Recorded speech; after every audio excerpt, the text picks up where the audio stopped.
He then opened the pills and put all of them in his mouth, then dropped to the floor and passed out. It was so horrible to see, especially for a Christian show. Mama Asparagus then came home at 9 p.m. at night and saw both Junior and Dad Asparagus dead, and she burned them in the cemetery. Then it cuts to Bob, Larry, Laura Carrot, Mama Asparagus, Mr. Lunt, and all the other characters gathered around having a funeral. The episode ends, then it cuts to Bob saying, "It's time to talk about what we learned today." But QWERTY was not working, and the What We Learned Today song was not playing. Bob then said, "We have learned that depression can hurt us a lot until we kill ourselves. We also learned that bullying is a horrible thing to do." Bob and Larry just stood there without saying, "God made you special," and he wasn't very much. They just stood there and the episode ended. No credits, no nothing.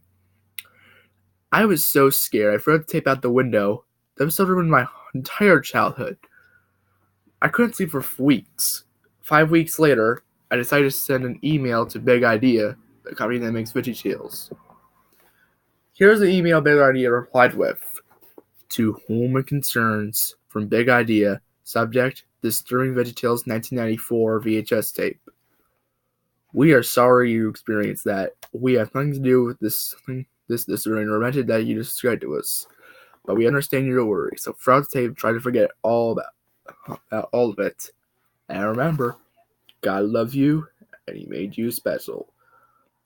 I told my parents, my aunt, uncle, and even my closet friends, but they did not believe me about the episode.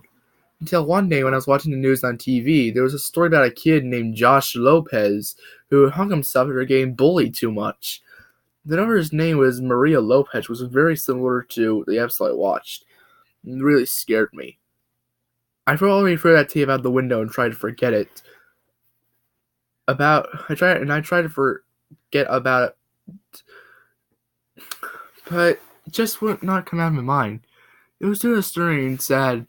I took their word and tried to forget about it for 2 weeks, but I could not do it. So I wanted to forget it by going to Sky Zone. And then while I was jumping on a trampoline, a note appeared out of it nowhere and said, "God loves you, and He made you special."